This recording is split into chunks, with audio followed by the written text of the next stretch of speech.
There's an inyan of Shabbos in this pasuk that it could be we'll get to. There's Shabbos is hidden in this pasuk, and maybe we'll talk about that aspect of Shabbos. But I'd like to study the following pasuk.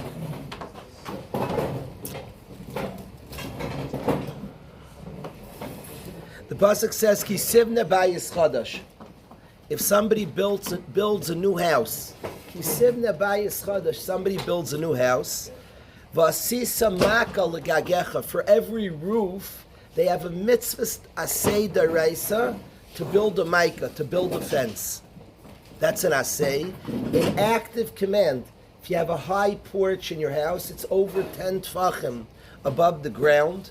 So v'asisa maka legagecha. A person has a mitzvah asay daraisa to build a maka. And then there's a loisa say, v'loisasim damim b'veisecha. Don't have blood in your house. Don't have a dangerous situation. Ki yipol hanoifel mimenu, lest the faller falls from this high area. So we have an asay and a loisa say. If somebody has a porch, they construct a house, and there's I say a porch. It could also be any raised area.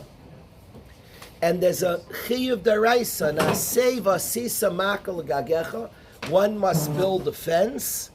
There's a loisa say one transgresses if one does not build a fence. Loisasim damim b'veisecha. Don't bring blood into your house. Don't make a dangerous situation in your house. So we have an asay and a loisa say to build a fence. Now, the Rambam is clear. This loisa say loisasim damim veisecha. Don't bring a dangerous situation in your house. The Rambam says if you dig a pit on your property, it's not even inside your house. You dig a pit on your property and somebody could fall in, is an isur darais of loisasim damim veisecha. You made a dangerous situation. Any dangerous situation that you create, you can dig a pit in the property. Somebody could fall in that pit. Is a kiyum of is an isur daraisa. It's a lav loisasim damim veisecha. Don't make a dangerous situation in your house for making a pit. I saw a paiskim say for having a wild dog that can bite somebody could be an isur daraisa. Could be a person has a wild animal in their house that's not safe. Could be an isur daraisa. Loisa say loisasim dam veisecha. The Rambam doesn't say that on a wild animal. He certainly says on a pit. Person digs a pit in their property. It's loisasim dam veisecha. A kasha that many ask. It says there's a chiyuv daraisa. If you build ki sivne bayis chadash, you have an asay daraisa mechal to build a makkah. The Gemara in Sukkah says if you have a bias that's not dalid al dalid, it's not 4 by 4, it's not called a bias, it's too small. It doesn't have the shame bias, so you don't have the daraisa of asisa makal gagecha, Gemara Sukkah. Since it's not dalid al dalid, yeah. That's a very good question. If somebody would have a pool without the proper fence, it would be an issa daraisa, 100% that would be considered a bar. If somebody would have a pool without the proper fencing, would be an issa daraisa of leisasim damim. I don't want to say vasisa maka because that's mivur, the asay, that's mivur in the Gemara Sukkah, that the asay is only on a bias. The Gemara says that if you have a bias she'ein by dalid al dalid, Yehuda, it's not called a bias, and you're pater from the asay vasisa maka l'gagecha. Frekt anybody who learns that. Rabbi Yashaber I saw asked the kasha. I saw earlier Achrayim asked the kasha that what does the Gemara mean if you have a bias that's not dalid al dalid? You don't have the asay of asisa makla gagecha. Sai b'sai you have the loisa say of loisasim dam veisecha. Either way you have the loisa say. The Rambam says the loisa say is even on a pit in your property. So what's the nafkamina? We have an asay and a loisa asay to build a fence. We have an asay v'asisa makla gagecha. We have a loisa asay loisasim dam veisecha. The Rambam's mivur, the loisa asay is even not on a bias. So then who cares? What's the Gemara in Sukkah saying? Abaye Shem by Dalad al Dalad is pater from the Asay of Asisa Makla Gagecha. What's the difference? Anyway, you have to build a fence. Because Leisasim Damim. So what's the Gemara in Sukkah saying? You pater from Asisa Makla. Yes, Yehuda. Even in that part, it says Leisasim Damim Bevesacha. So Yehuda's asking a kash on the Rambam, which is a very good question. Had the Rambam know this, the same way it says Kisivne Bayis Chadash, so it has to have a shame bias. It says beveisecha. It's a good question. The Rambam's clear. If you have a bar in your rishus, you over loisasim dam. He says that. So I don't know how the Rambam knew it. I'm bothered by that kasha. Kisivne bias is dafkan a bias. I say the lois I say is any dangerous situation. But what's the nafkamin if you have a bias she'im by dalid al dalid? So I want to ask you, Chakir. We're going to get to a point, Daniel. I want to get to Shabbos Kodesh, you'll see. But I want to ask you the following question, Daniel. The Torah says if you build a bias, you have an asay to build a fence, and a lois asay loisasim damim. Do you know, Akiva, do you know anybody? There's a rule on mitzvahs, mitzvah ba yeshim v'shlucha. It's better to do it yourself than with a shliach. Do you know anybody, when you construct a house, some of the guys, Michal, you're very handy, no? Any guy here who's handy, if you construct a house, how do you have the guy build the fence? You need a kasher shliach. You have a mitzvah daraisa. First of all, is the guy a kasher shliach? Second of all, even if he was a good shliach, mitzvah ba yosef shluchai. Do you know anybody who doesn't let the constructors build the fence because they want to do the mitzvah daraisa? Asisa makal gagecha. David, do you know anybody who does that chumrah? They're building a house. They say to the guy, I have a porch. I would not build the fence myself because I promise it would still be like sasam damim. It would be more dangerous than anything. But my brother is very handy. So my brother's a builder. When he built his house, did he tell the workers, go away, I want to do my mitzvah daraisa, asisa makla gagecha. So you really, JD, have the following chakira, the following shaila. The Minchas Chinuch clears the shaila. When it says build a fence, listen to the shaila. If you make a house, you have a high area, you have a chiyuv to build a fence. Now it's an asay and a lois asay. There are two types of asays, Aaron, in the Torah. There's one asay, it's an active chiyuv. The asay, the same as shake a lulav, is an active chiyuv. Buy a lulav and shake it. This mitzvah, building a fence, is it an active mitzvah? You have an area, just like shake a lulav, you have an active mitzvah, Chico, to build a fence. Is that pshat? Or the asay just means build a fence is not an active mitzvah, building a fence. It just means don't have a dangerous situation. There's no chiyuv, there's no asay. It's what we call an isser asay. Some asays have no action to the asay. It just means don't have a dangerous situation. If you build a house, make a fence. There's no active mitzvah to build a fence. It's just a way of saying don't have a dangerous situation. There's no active mitzvah to build a fence. Building a fence is just saying don't let it be dangerous. So if a guy you don't have to tell your guyish worker, stop, I want to build a fence. God said build a fence. There's no active mitzvah to build a fence. The mitzvah build a fence just means don't have a dangerous situation. If the guy puts up a fence, I have no dangerous situation. You know the nafkamina, one nafkamina to this shaila, Daniel, is do you make a bracha on building a fence? Should I make a bracha? Putting up a fence. Baruch atah Hashem l'keinu melech haolam asher kedeshanu b'mitzvaysav v'tzivanu la'aseh smaka. Do you make it bracha? If it's an active command, so like every mitzvah say, you make a bracha. If it only means build a fence, it's just a way of saying don't have a dangerous situation. There's no bracha, there's no kiyum mitzvah to build a fence. It just means don't have a dangerous situation. So if we understand that the asay is an active mitzvah, then by the way, there'd be an inyan to build it yourself. There'd be such a chumrah, there exists such a chumrah. It's an active mitzvah.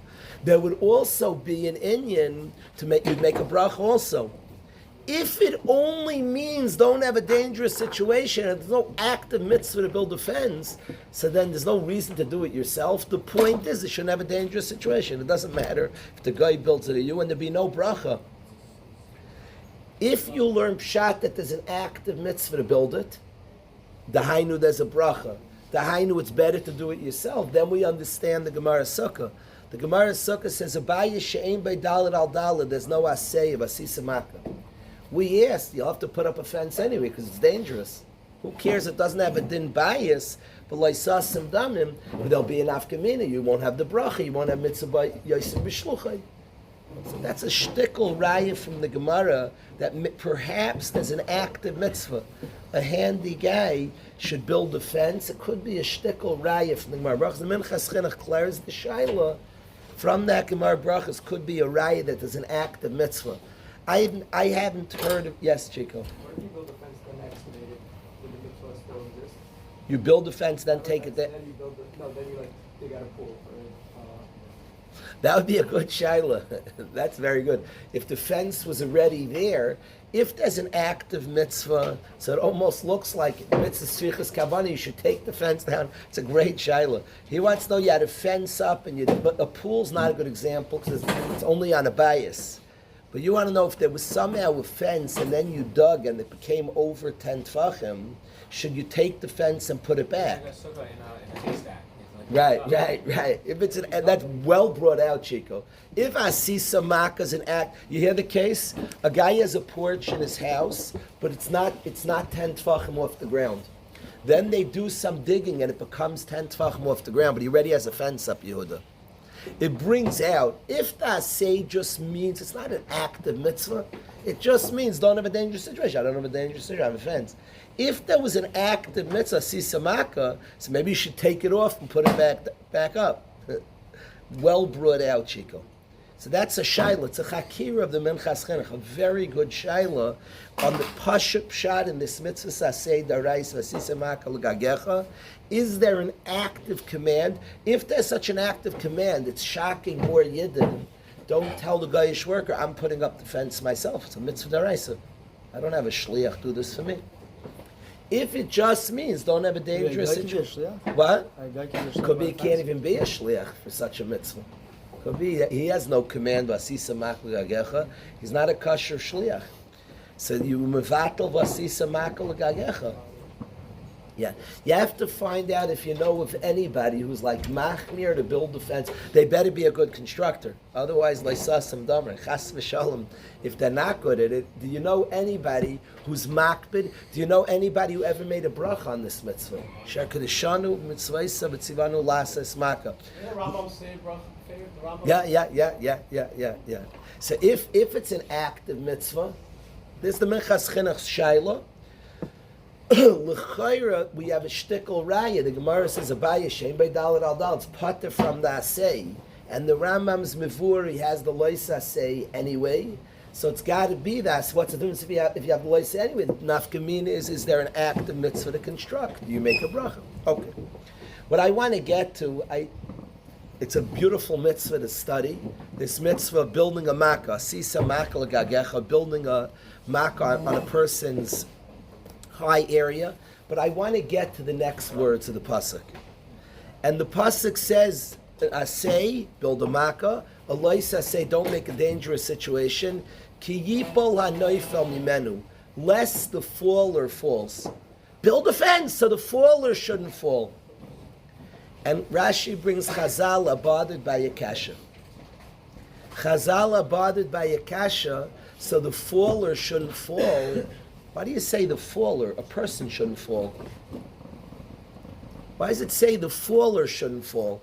It should say build a fence so a human being doesn't fall. JD, the Lashon HaPasuk is so strange.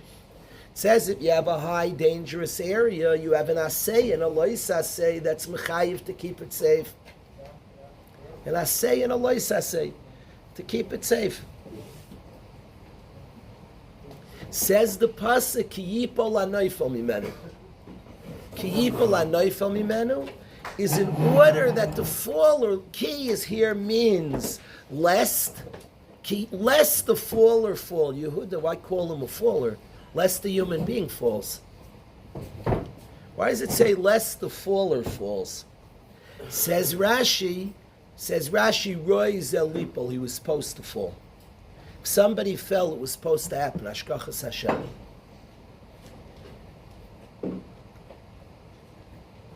I want to say like this. Maybe the hardest thing of our life, and I'm not here, I did not on a Friday afternoon, the first Erev Shabbos Kodesh of this man, I promise you I am not interested in talking philosophy, and I'm going to explain something. One of the hardest things in the human condition is the following fact. People have choice. The choice of people, 8 billion people have choice. I have choice, you have choice, you have choice, you have choice, we all have choice. Yisrael Greengard, Yisrael, right? Yisrael, we all have choice. Is that a truth that we have choice? Bechira. Person JD has choice. And the second fact that God runs the world.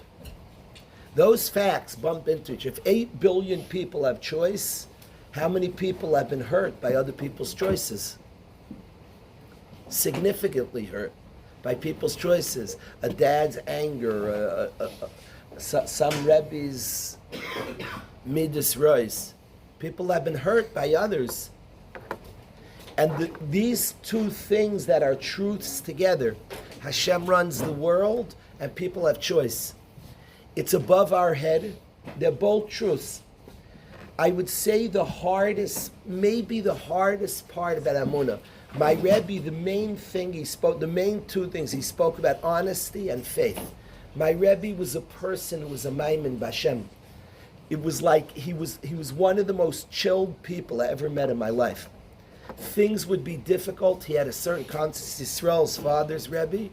He worked his head off on Emunah, on faith in Hashem. God runs the world. I'm in good hands. I'm in good hands. God runs the world. I'm mamish in good hands.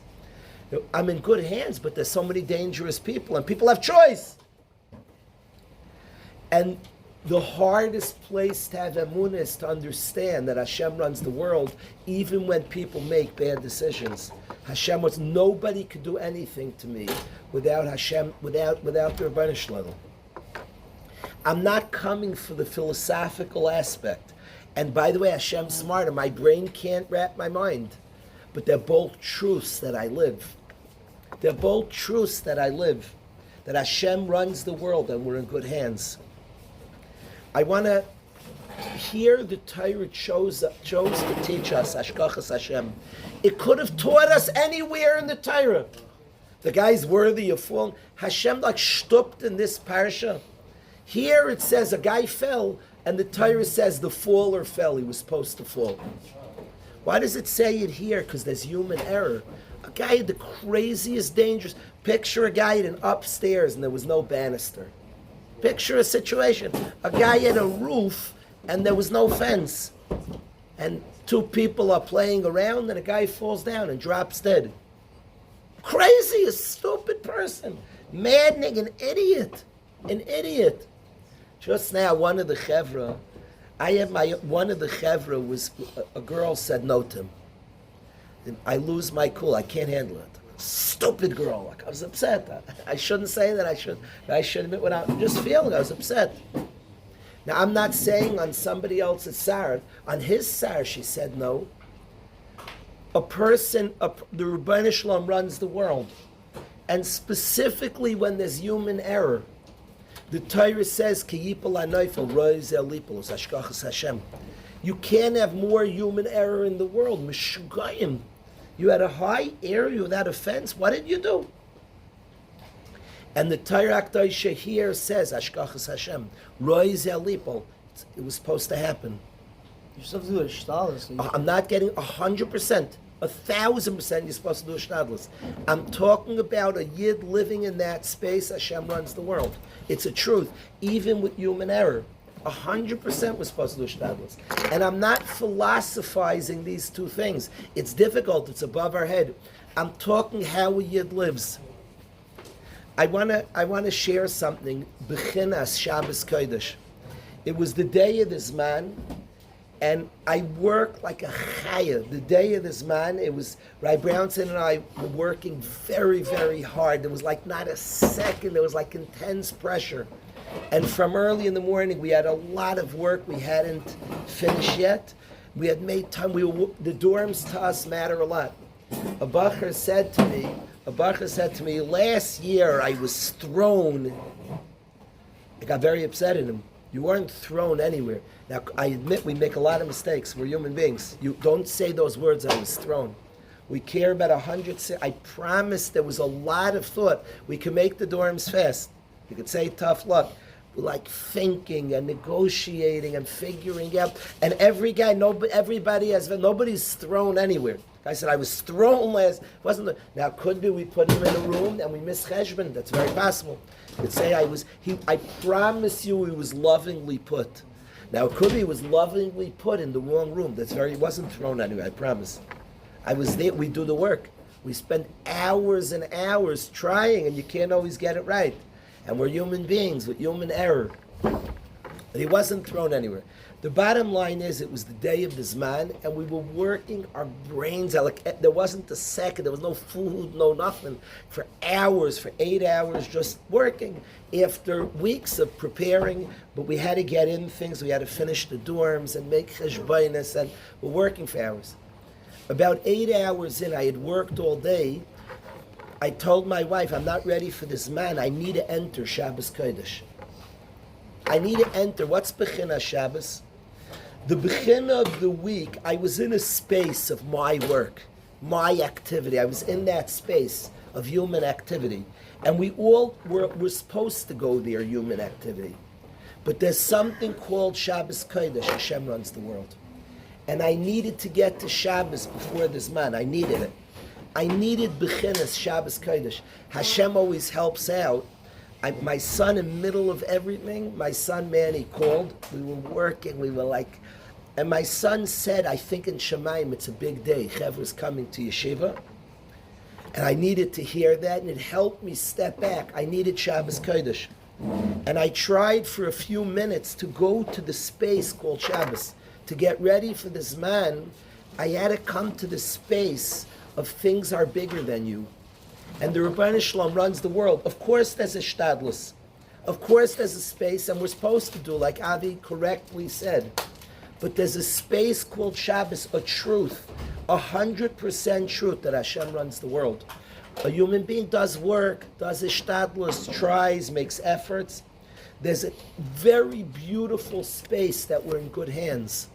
It's called the space of Shabbos Kodesh, that Hashem runs the world. It's interesting. There's a very cryptic medrash, Yosef, that I've shared with the guys. There's a cryptic medrash that Hashem says, remember what Amalek did to you. It's this week's parsha, the end of Kiseitze, and the pasuk says, "Zecharis asher asa l'cha Amalek b'derech." It says, remember what Amalek. Remember, avenge them. They started up Akiva.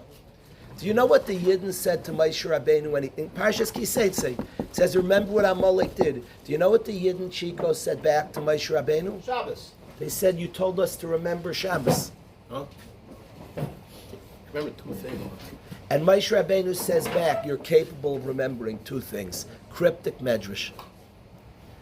Moshe Rabbeinu tells us, remember what Amalek did. They bullied you. Remember in 7th grade you were bullied. Remember Amalek bullied you. And avenge them, Meir. And Klal Yisrael said, remember that, I have to remember Shabbos. Moshe Rabbeinu said, remember Zachar es Yom Shabbos l'kadshay. Answers the medrash. Moshe says, you're capable of remembering 2 things. The most cryptic medrash in the welcome home, Mo.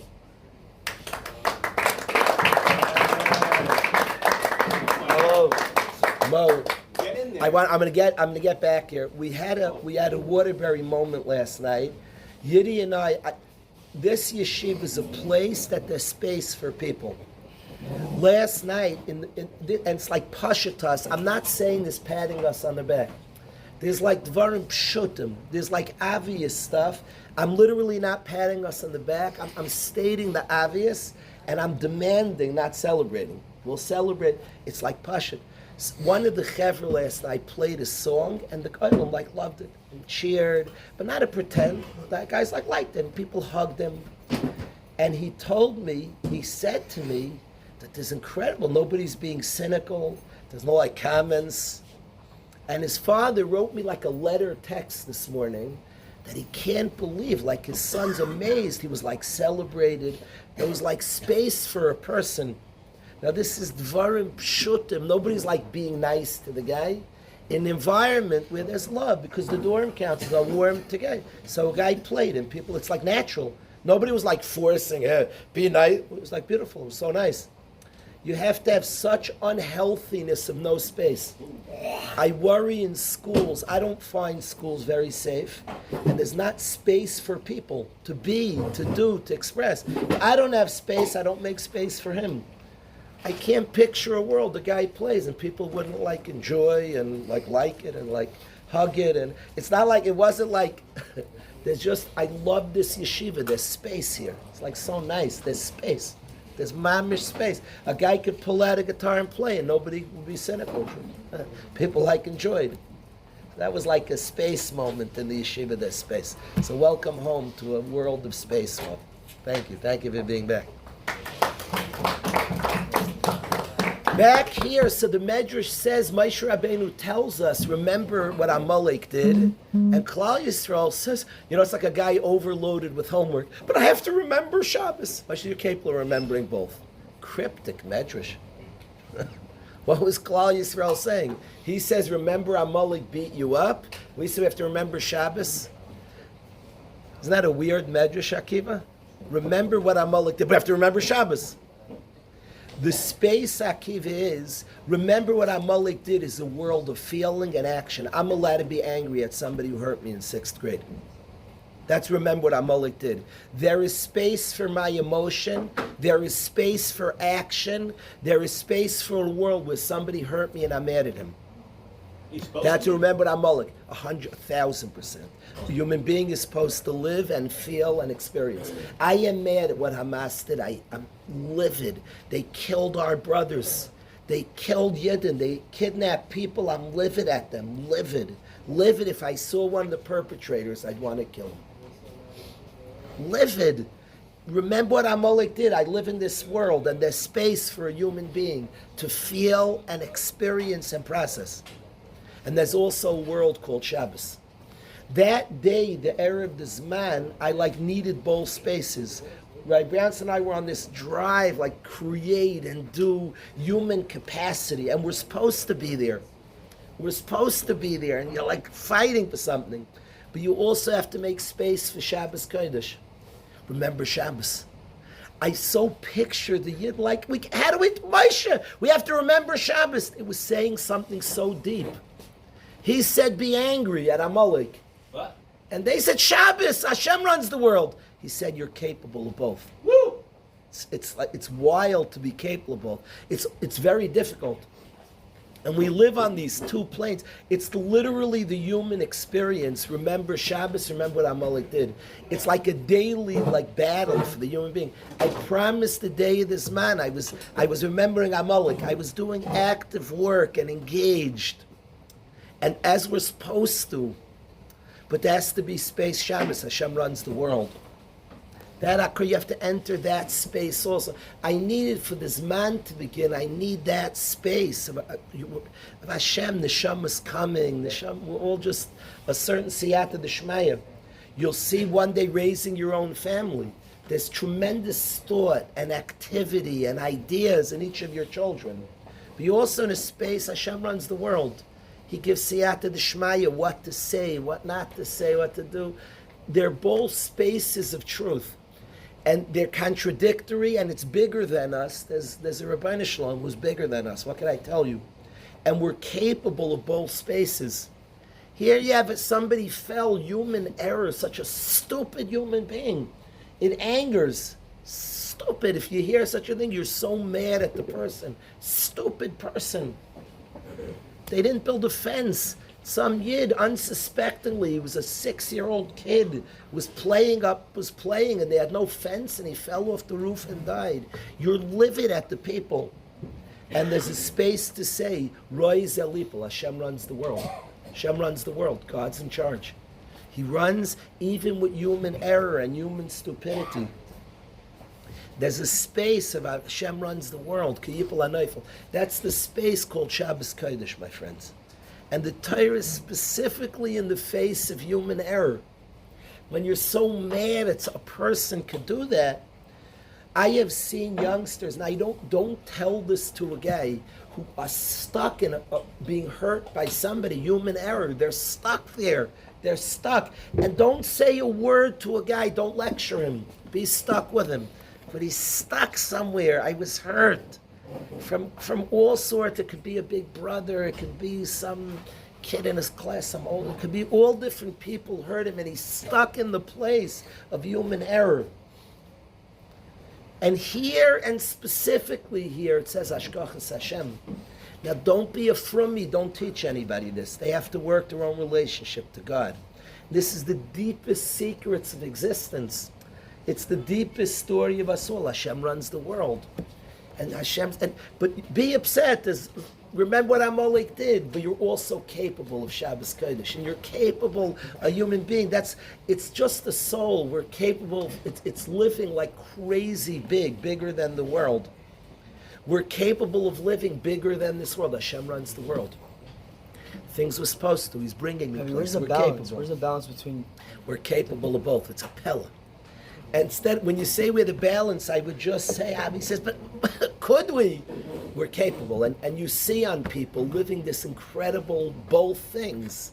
Very here, very part, very mad in Amalek, and very full of faith. Hashem runs the world.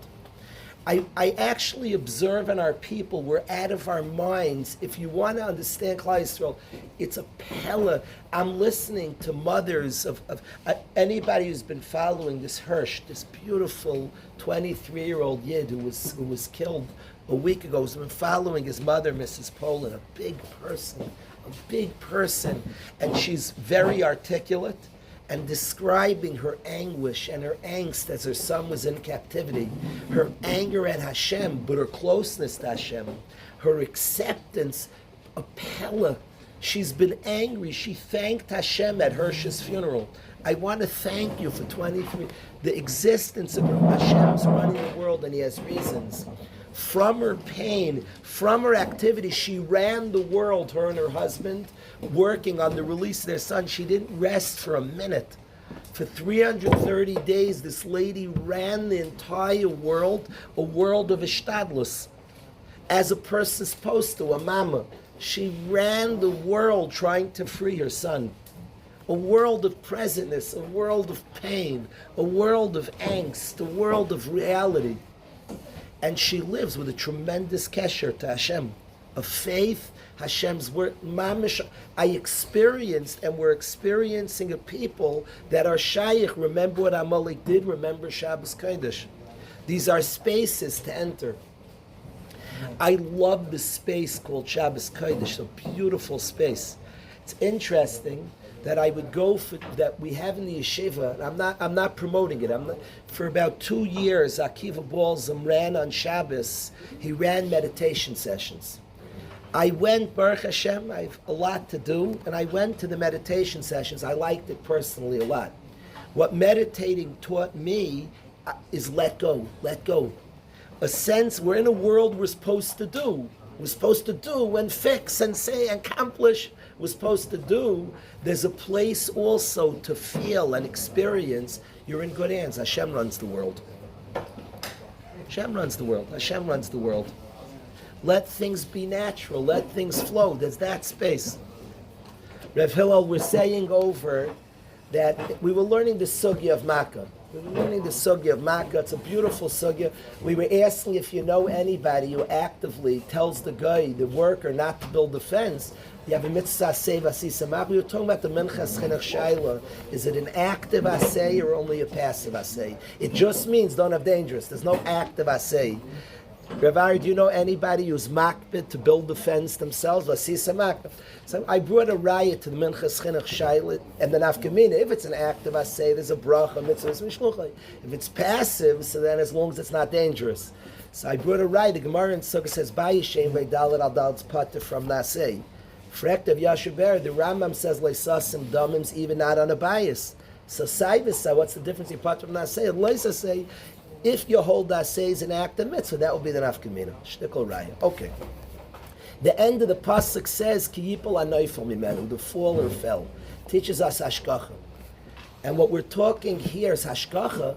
The natural reaction is some fool didn't build a fence and a dangerous thing happened. Somebody was speeding and ran over somebody. A drunk driver kills somebody. There's anger at human error. And specifically here it says, "Ki yipol anoifel," the fall or fell, a human being. It was roy zelipol. In the Medrash, a cryptic Medrash on the parasha, it says, remember what Amalek did. There's anger at Amalek, and the Medrash says, Klal Yisrael says, what do you remember? What do you mean? We're supposed to remember Shabbos Kodesh. And Moshe Rabbeinu says you're capable of two remembrances. What's the Havmin and Maskana? Remember what Amalek, but you're supposed to remember Shabbos, remember both. There are contradictions. Remember Amalek's a world of pain, of feeling. There are many guys in yeshiva. In 7th grade, that guy bullied me.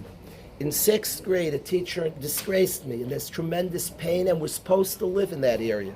We're supposed to feel. Remember what Amalek did. We're in a world of feeling. We were supposed to experience, and there's human ishtadlus and effort. And when Moshe Rabbeinu told us about that, we said, aren't we supposed to be in the plane of Shabbos? Hashem runs the world. We're in good hands. And Moshe Rabbeinu says you're capable of both. I spoke this lady, Hirsch Poland's mother. She blows me away. A lady who, for her and her husband, 330 days running the world for their child.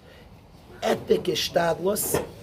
A world of a lady who was in pain, who was angry at Hashem, who was feeling, who was expressive of intense grief and the most complicated feelings, and a lady who expressed faith like I've never heard in my life. A lady who at the funeral of her son Hirsch said, thank you Hashem for 23 years of my son. Faith. Thank you Hashem for my son. Thank you Hashem for my son. It's a pella. We're a people that are capable of two spaces. Remember what Amalek did is a people that are present, that feel, that experience this world. There's a danger of a person who just says, Shabbos, there's a shtadlus to do. I was describing the day of this man. Rabbi Brownson and I were working for many hours on no sleep and intense, and I felt I needed Shabbos. And I need to go to a space. There's human activity. There's also a space. We're in good hands. Hashem runs the world. We all have to go to both spaces. The space called Shabbos Kodesh, that Hashem runs the world, and we're in very good hands. The sense, Maishi, that when somebody goes through something difficult, you can't lecture somebody this. It's not a speech. And he's supposed to feel what he feels. The pain, how did somebody do this to me? Why is it fear, the difficulty? That's all nichlal. Remember what Amalek did, the human condition. You were hurt, you were attacked. It's unfair. And the human being is expected to process and live with that.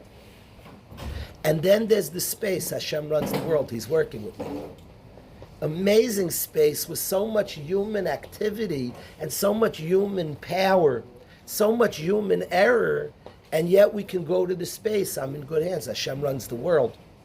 The ultimate healing for any, and if a guy says this too fast without remembering Amalek, he'll never really mean this. The space, the ultimate healing to any person for any difficulty they went through young, but don't go there fast. Be mad first. If you go there fast, you're just not listening. Remember what Amalek did. There's a world of human being and ishtadlus and presentness and feeling, the experience that Hashem was mitzavas. You were attacked, you were sucker punched. You were punched by Amalek, the unfair, and the human being is supposed to think about that. They attack the rare, they hit you from behind, they attack the vulnerable, and it's supposed to hit us somewhere. Nobody's saying it on the anger at Hamas, the anger at Chayas, at human beings who attacked Yidden, who attacked our people, the anger, the presentness to feel something, to be upset about something. We were attacked. We were attacked. The presentness of what that means, we were attacked. Hello. I see so many people, there's definitely more anti-Semitism. My son walked to a gas station and a guy chased him to his car. Said, Jews, the whole world hates you Jews. The guy chased him to his car. More and more of us are facing situations like that. Don't forget, you could get confused. We were attacked. And Yidden were murdered by brutal people, and of course we're supposed to attack back and punish people who said they're going to do it, who did murders and claim they're going to do it again and have to be attacked, of course. And that's, remember what Amalek did is the presentness. We don't just sit back and say Ashkachas Hashem, human condition, that a human being was built to feel and experience and process their experience. And yet, in the face of a difficulty, ki'ipol anoifel, somebody can bring himself to that space. Roi zelipol, Hashem runs the world. He's working with us. And remarkably, they're contradictory. I'm not philosophizing. I did not come this Erev Shabbos. Philosophically, I can't. I'm stuck. Stop being so stuck in our brain. We're limited, our brain. Understand what we know, what we're capable of knowing. Everybody's capable of knowing there's Bechira. Everybody's capable of knowing and really experiencing God runs the world. There are two things we're capable of experiencing, both.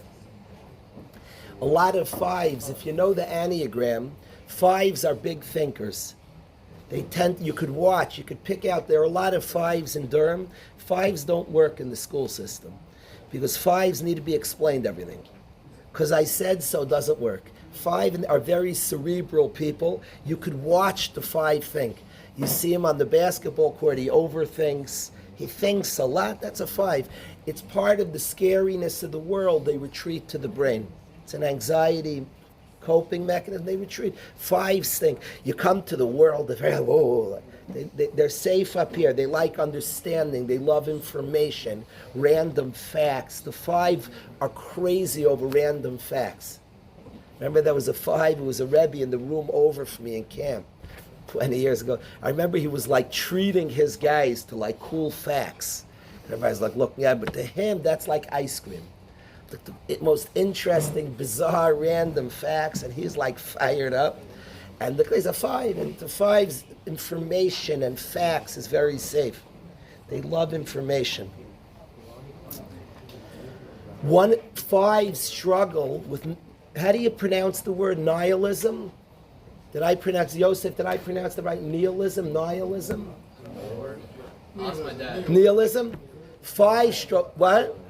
Nihilism. What's nihilism? Am I real? Are you real? Is this real? Five struggle with that. Now what shaykhis? Because the five, to be safe, wants to process everything in the mind. There are a lot of things deeper than the mind. There are a lot of things deeper than the mind. There are things we know. We know. Certainly we have a mind to process things, but there are things deeper than the mind. There are things we know. I'm going to tell you a story from the Apta Rav, from the Oyev Yisrael. Avram, I want you to hear this story. It's important to me because there are things deeper than the mind. Your mind and my mind will never wrap our mind around that we have choice, and 8 billion people have choice, and Shabbos, Hashem runs the world. Nobody can touch me. The things deeper than our mind. Now, our mind is tremendously valuable. It's the most precious gift. Mikol Mishmar Nitzar Libecha. The mind is a tremendous gift, guarded, and it's a great gift, and has tremendous use. And then there are things we can know. We can know we have choice. We can know Hashem runs the world. And yet we can't.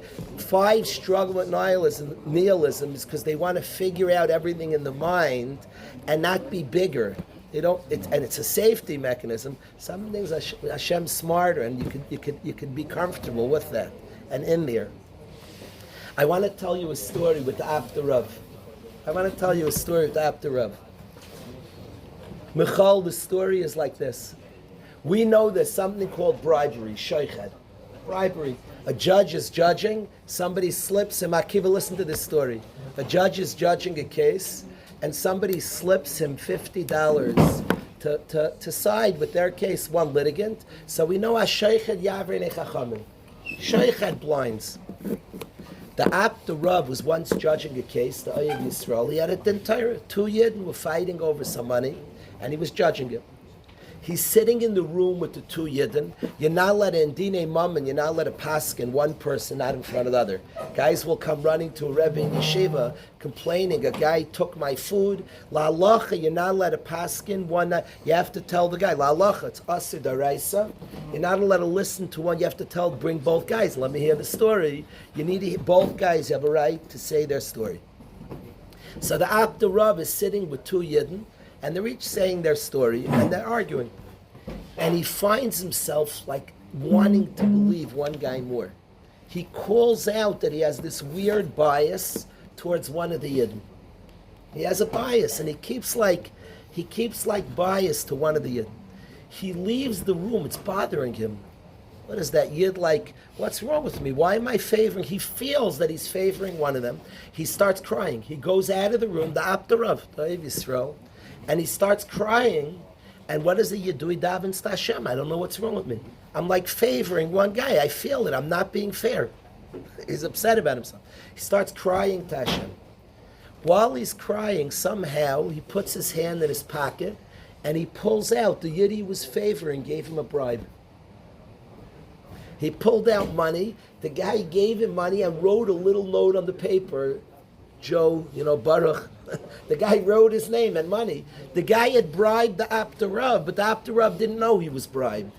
And even though he didn't know, he was favoring that Yid. So the Rav said, he understood. He recused himself in the case. You gave a bribe. I'm not judging this. Go to a different diet. I'm not judging you. You gave me a bribe. Now the Rav said, here he didn't even know he was bribed. Just that the guy bribed him. So I asked my family what they think Pshat is. How could he be? I asked my family, what do you mean? He didn't know he was bribed. Why would he favor? What do you say? Why would he favor one guy? He didn't know he was bribed. So somebody in the family said psychologically the guy you gave the bribe had a certain confidence. That's a psychological Pshat mo. That the one who gave the bribe felt very confident.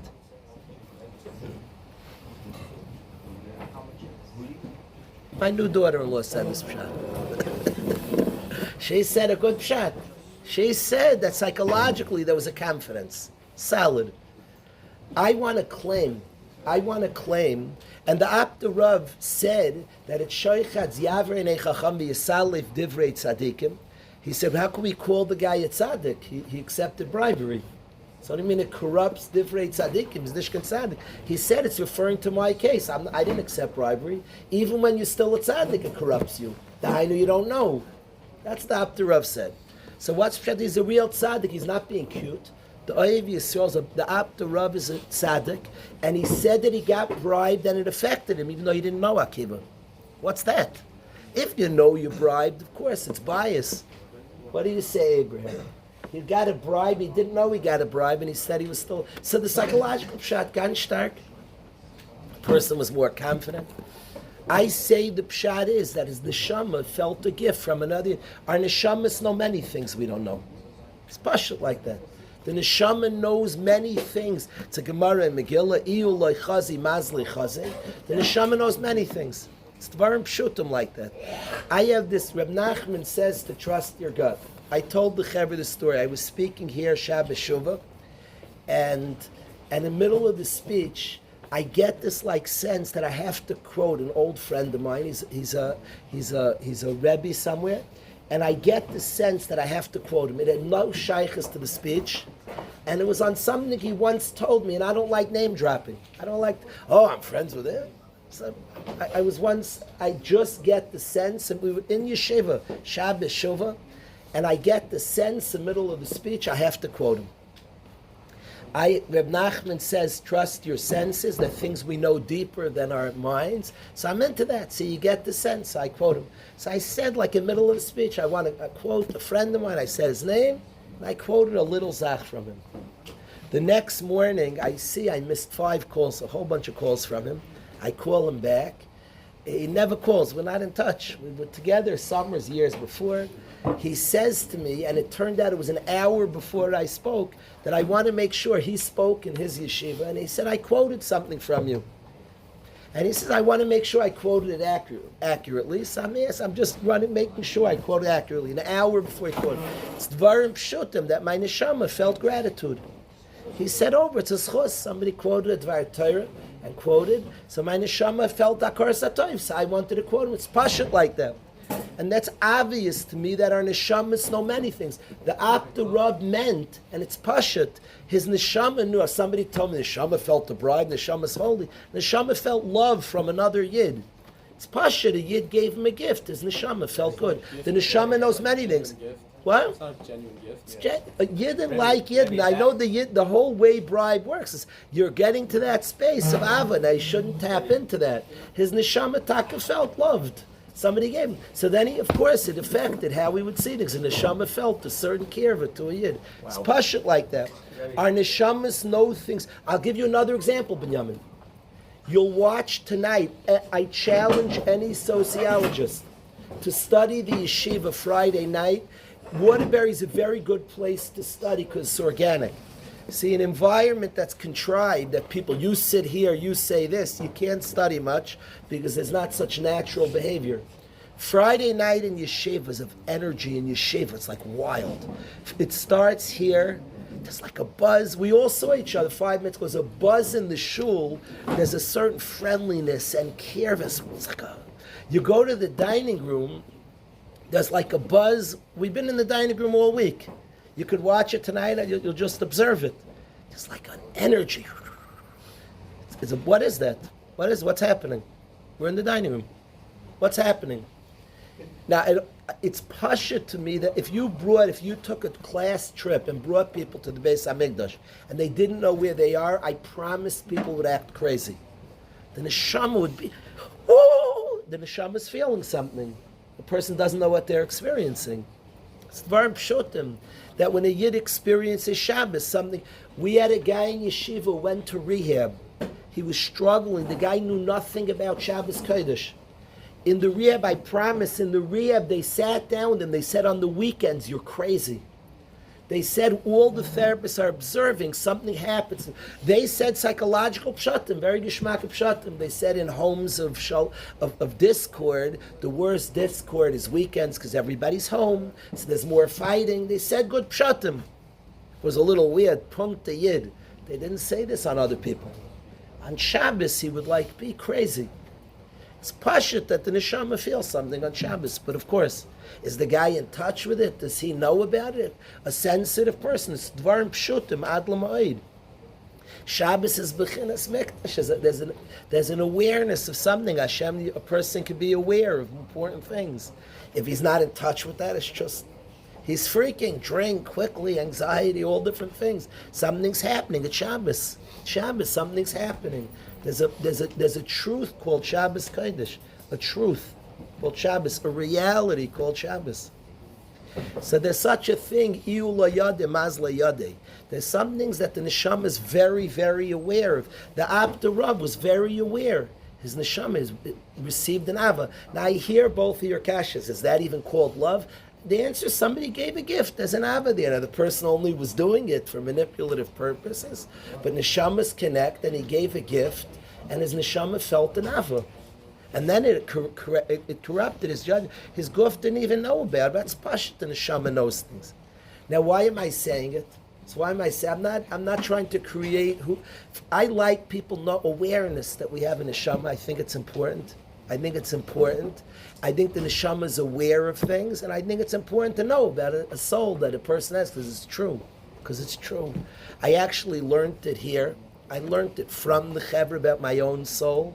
There's something called the neshama. It's the truth. There's something on the neshama could be aware of things. And we could tap into that which the neshama is aware. There's such a mitzias. A person has a neshama that's aware, that knows.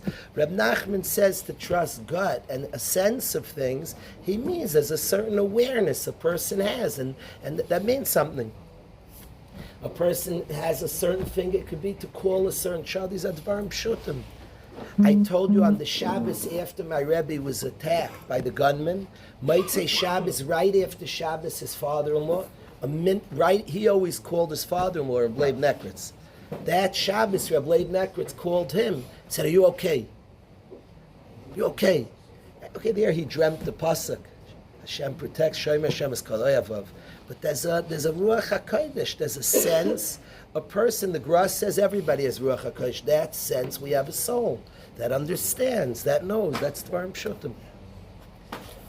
So this was the response when Moshe Rabbeinu said, remember what Amalek did to us, and the human condition of feeling and being, and Klal Yisrael said we're supposed to remember Shabbos, and Moshe Rabbeinu said we're capable of living on both planes. And that's the charge to a Yid. The charge to a Yid is being ever present to their conditions of life, and feeling and living in a space of feeling and processing and human chiyuvim, human ishtadlus, and yet to be able to tap into Shabbos Kodesh. Hashem runs the world. We're in good hands. Hashem's running things. Ashkacha, ki yipol anoifel. The fall, or roiz elipol, he was supposed to fall. This is the amazing space of our lives. I wanna welcome the guys. It's the first Shabbos of this man. I see in our generation a tremendous desire for Shabbos, tremendous attachment. We're a generation that's experiencing and connecting to things. I started here. The guys taught me. Zelig Lieberman brought it to Yeshiva. Rabbi Oberlander brought it to Yeshiva, and we started singing Ka'ech Seif Nayam Shabbos. It's not just I'm a Shomer Shabbos, I keep Shabbos. Ka'ech Seif, I have a kisufin for Shabbos. Ka'ech Seif Nayam Shabbos. Ka Hashem Ech Seif, I have a kisufin, I have a craving for the sweetness of Shabbos. We're a generation that's attached to Shabbos. I've observed the last night of the year when guys are speaking very honest. 2 years ago, 5 guys spoke about an attachment to Shabbos, feeling something and loving Shabbos and feeling an attachment. Last year, a couple of guys mentioned about Shabbos Kodesh. We're a generation that's experiencing Shabbos. So I'm excited that we'll, Be'ez Hashem, go into the first Shabbos in the yeshiva, the first Shabbos together. That space called Shabbos, a space where Yid understands we're well taken care of. We're in good hands. Us Leviim, the song of Shabbos is Tov L'Hodos L'Hashem. It's to thank Hashem. It's not just the chiyuv of Shabbos. On Shabbos, thank Hashem.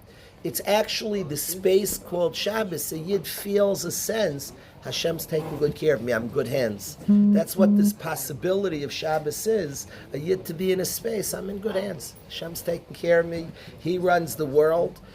A sense that not instead of that world of pressures and a person feel the need to control things and set things up and make sure, there's certainly ishtadlus, there's certainly efforts that a human being's supposed to make. Remember what Amalek did is true, and the human responsibility to deal with Amalek. And then there's that space called Shabbos. We're in good hands. Hashem's taking care of us. He runs the world, and He's bringing us places, and I'm in very good hands. So I'm excited, Akiva, to go with you to the space called Shabbos Kodesh. Yeah, a very beautiful space to live in. A space a Yid tries to always be connected to that space. Mekar HaBracha, the source of blessings from there. It's a beautiful, beautiful space to be in. Yeah. I want to sing the Shamru B'nai Yisrael. We could sing that together, Shlomo, and then we'll say something closing, but let's sing the Shamru. V'shamru B'nai Yisrael, yes, HaShabbat,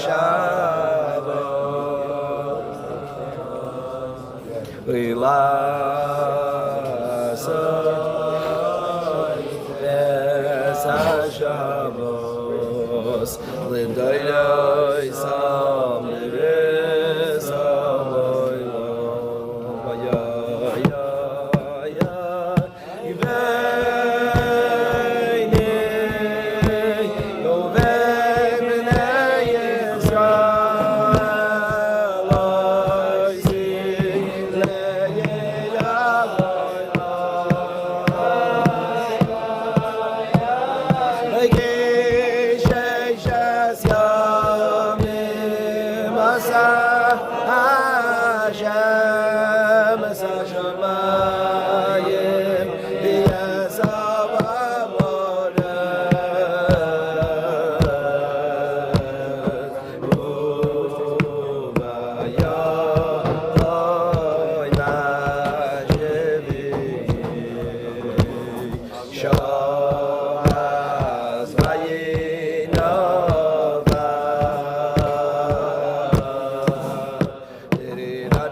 I wanted to end with the chevra that it's the first Shabbos, and I don't want to.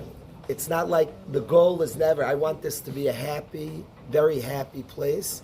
But I wanted to mention Rabbi Oberlander right before the first Shabbos. Rabbi Oberlander is somebody who started the yeshiva. The first 7 years of the yeshiva, he was the menahel. He was running. And he put a lot into the yeshiva. He was nifter a few months ago. And I want to mention him before the first Shabbos because he gifted Shabbos to the yeshiva.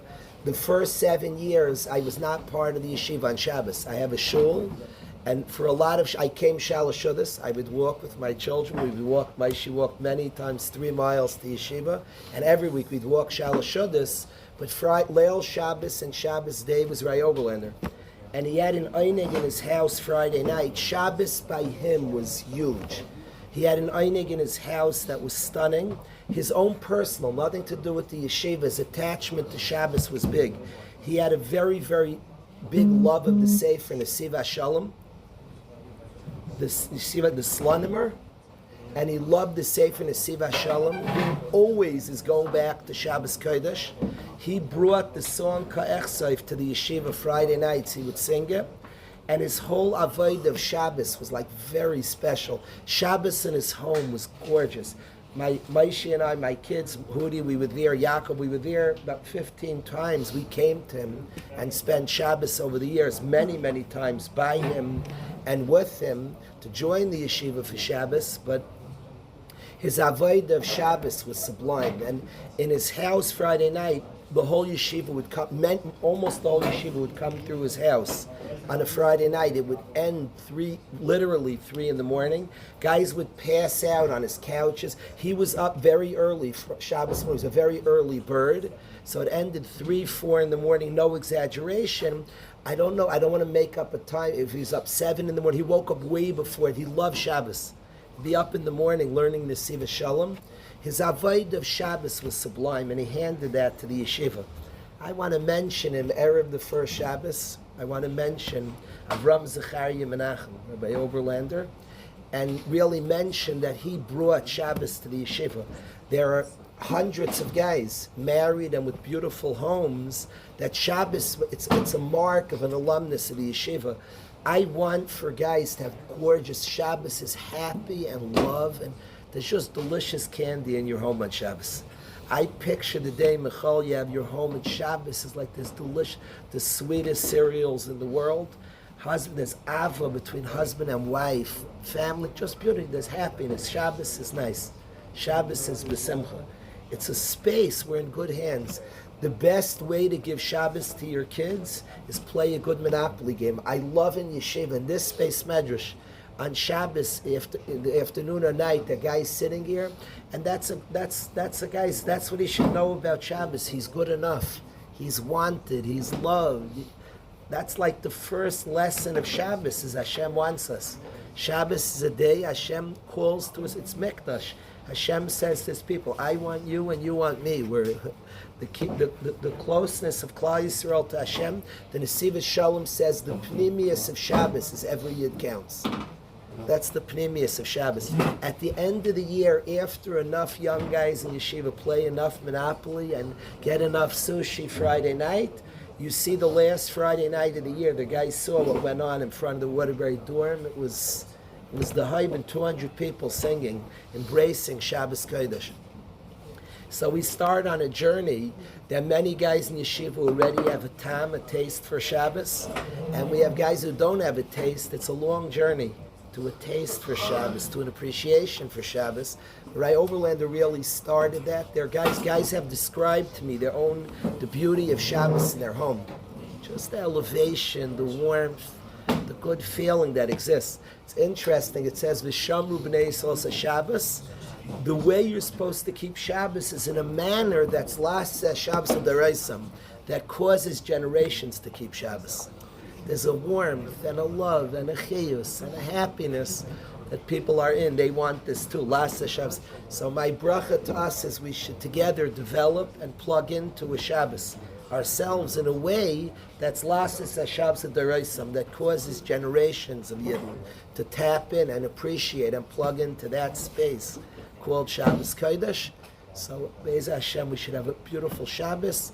It should be an Eloi for Ray Oberlander's neshama. He really brought the yeshiva to this Shabbos world. He ran the Shabbosos for 7 years. All the growth in specifically, and the beauty and the Zmiris and the elevation of Shabbos Kodesh that we have should be an Eloi for his precious neshama. Do we have, Rabbi Brownstein, what time? Nachum. 7:02 Shkia, brick wall. Candle lighting's 18 minutes before that. So candle lighting is 6:44. So 6:44 is candle lighting. 7:02 is a brick wall. Spread the word. Guys get confused when they hear 7:02. Like, I have 18 minutes after that. You don't have a second after that. You have 18 minutes after candle lighting. Candle lighting 6:44. 7:02 is a brick wall, a Shabbos Kodesh. So if we could spread the word. Is there a Tayameh today, Nachum? Whoa, the Tayameh is a minute. There's a Tayameh in front of the Tayameh. There'll be delicious food. In front of the dining room, there's lunch now. Agot Shabbos.